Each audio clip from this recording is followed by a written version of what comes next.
नमस्कार दोस्तों, किस्सों और कहानियों की इस दुनिया में आपका स्वागत है। आज मैं लेकर आई हूँ एक और दिलचस्प कहानी। तो बने रहिए मेरे साथ स्वरा की कहानियाँ पर। हिमालय की तलहटी में बसा एक छोटा सा गांव था, नीलघाटी। यह गांव इतना ऊंचा था कि लगता था जैसे बादलों को हाथ बढ़ाकर छुआ जा सकता है। इसी गांव के एक कोने में एक कच्चा सा मकान था, जिसके आगे एक छोटा सा बाड़ा बना था। वहां रहता था राघव। राघव कोई बड़ा जमींदार नहीं था। उसके पास बस मुट्ठी भर जमीन थी, जो अब सूखे की वजह से बंजर हो चुकी थी। उसके पास 2 बकरियां थी और एक बूढ़ा बैल था, जिसका नाम उसने शेरू रखा था। शेरू अब बहुत कमजोर हो गया था। उसकी हड्डियां दिखने लगी थी और वह लंगड़ा कर चलता था। गांव वाले अक्सर राघव का मजाक उड़ाते थे। अरे ओ राघव, इस मुर्दा बैल को क्यों ढो रहा है? कसाई को बेच दे, 2 पैसे मिल जाएंगे। बेकार में इसका दाना पानी बर्बाद कर रहा है, गांव के मुखिया ने एक दिन कहा। राघव ने मुस्कुराकर शेरू की गर्दन पर हाथ फेरा और कहा, मुखिया जी, जब शेरू जवान था तो इसने अकेले दम पर मेरे खेत सींचे थे। आज जब यह थक गया है तो क्या मैं इसे लावारिस छोड़ दूं? वफादारी का कोई सौदा नहीं होता साहब। यह जानवर नहीं, मेरा परिवार है। पिछले 3 महीनों से नीलघाटी में बारिश की एक बूंद नहीं गिरी थी। चारों तरफ हाहाकार मचा था। एक सुबह जब सूरज की पहली सुनहरी किरणें पहाड़ों की बर्फ से टकरा रही थी, राघव शेरू को लेकर चरागाह की तरफ निकला। अचानक चोटी के पास पहुंचते ही शेरू रुक गया। वह टस से मस नहीं हुआ। क्या हुआ शेरू? चल भाई, आज धूप बहुत तेज है, राघव ने उसे पुचकारा। लेकिन शेरू की आंखों में आज एक अजीब सा नूर था। उसने अपना भारी सिर ऊपर उठाया और आसमान की तरफ देखकर एक ऐसी दहाड़ लगाई जैसे कोई शेर गरज रहा हो। राघव हक्का बक्का रह गया। अचानक नीला आसमान जैसे 2 हिस्सों में बंट गया।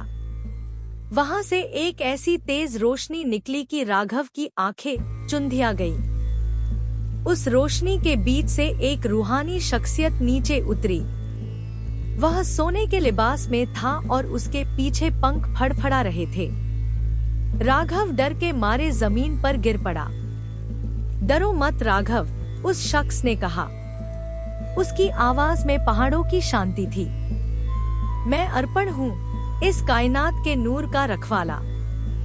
और यह जिसे तुम एक साधारण बैल समझ रहे हो, यह कोई मामूली जानवर नहीं है। इसका असली नाम हीरा घोड़ा है, जो सदियों पहले जमीन की हिफाजत के लिए भेजा गया था। राघव ने कांपते हुए शेरू की तरफ देखा। बूढ़ा शेरू अब बदल रहा था। उसकी चमड़ी सोने की तरह चमकने लगी थी और उसके सींगों से नीली किरणें निकल रही थी। अर्पण ने गंभीर होकर कहा, राघव, पाताल का राजा अंधकासुर जाग गया है। वह दुनिया से सारी रोशनी छीन लेना चाहता है। उसे रोकने के लिए शेरू की शक्तियों की जरूरत है। लेकिन शेरू तब तक नहीं लड़ सकता जब तक उसके साथ कोई ऐसा इंसान न हो जिसका दिल आईने की तरह साफ हो। तुमने शेरू को तब भी प्यार किया जब दुनिया उसे बेकार समझ रही थी। क्या तुम हमारे साथ चलोगे? राघव घबराया हुआ था। मैं तो सिर्फ एक चरवाहा हूँ। मुझ में इतनी हिम्मत कहाँ? अर्पण मुस्कुराया। हिम्मत तलवारों में नहीं, इरादों में होती है राघव। राघव ने अपने गांव की सूखी जमीन और प्यासे बच्चों के बारे में सोचा। उसने कहा, मैं तैयार हूँ, पर मेरी एक शर्त है। अगर हम जीत गए तो मेरे नीलघाटी में जमकर बारिश होनी चाहिए। अर्पण ने हामी भर दी। उसने राघव के माथे पर हाथ रखा और पलक झपकते ही राघव के चिथड़े जैसे कपड़े एक चमकते हुए कवच में बदल गए। उसके हाथ में न्याय का भाला आ गया। शेरू अब एक विशाल और शक्तिशाली दिव्य बैल बन चुका था। वे बादलों के पार एक दूसरी दुनिया में पहुंच गए। वहां रोशनी और अंधेरे के बीच जंग छिड़ी थी। अंधकासुर के किले तक पहुंचने के लिए 3 रास्तों को पार करना था। भरम का जंगल, यहाँ चारों तरफ घना अंधेरा था। अचानक राघव को अपनी मृत माँ की आवाज सुनाई दी, बेटा रुक जा, आगे मौत है, घर लौटा। राघव के कदम डगमगाने लगे। उसे लगा जैसे उसकी माँ सच में उसे बुला रही है। तभी शेरू ने अपनी पूंछ से राघव को छुआ। राघव को याद आया कि यह सब सिर्फ एक धोखा है। उसने अपनी आंखें बंद की और कहा, जो फर्ज से पीछे हट जाए। वह बेटा कैसा, और जंगल का अंधेरा छंट गया। आंसुओं की नदी, यह नदी उन लोगों के दुखों से बनी थी जो उम्मीद हार चुके थे। जैसे ही राघव ने इसमें पैर रखा, उसे अपने गांव के लोग भूख से मरते हुए दिखाई देने लगे। उसका दिल बैठने लगा। उसे लगा कि वह कभी नहीं जीत पाएगा। लेकिन तभी उसे याद आया कि वह यहाँ क्यों आया है। उसने शेरू की पीठ थपथपाई और पूरी ताकत से नदी पार कर ली। अहंकार की पहाड़ी, इस पहाड़ पर चढ़ते हुए इंसान को लगने लगता है कि वही सबसे बड़ा है। राघव को लगा कि अब तो वह देवता बन गया है। लेकिन जैसे ही उसे यह ख्याल आया, वह नीचे फिसलने लगा। उसे समझ आ गया कि जीत उसकी नहीं, उसके नेक इरादों की है। उसने हाथ जोड़कर खुदा का शुक्रिया अदा किया और चोटी पर पहुंच गया। सामने अंधकासुर खड़ा था। वह एक काले पहाड़ जैसा था। उसकी फौज में हजारों साए थे। युद्ध शुरू हुआ। बिजली कड़कने लगी।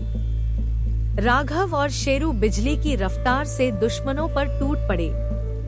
अंधकासुर ने अपनी काली गदा से राघव पर हमला किया। राघव जमीन पर गिर पड़ा। तभी शेरू ने अपने सींगों से एक ऐसी तेज रोशनी निकाली जो सीधे अंधकासुर की छाती में जा लगी।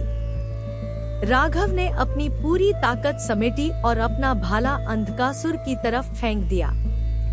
यह मेरे गांव की प्यास का जवाब है, राघव चिल्लाया। एक जोरदार धमाका हुआ और अंधकासुर धुएं की तरह उड़ गया। चारों तरफ रोशनी फैल गई। देवदूतों ने फूलों की बारिश की।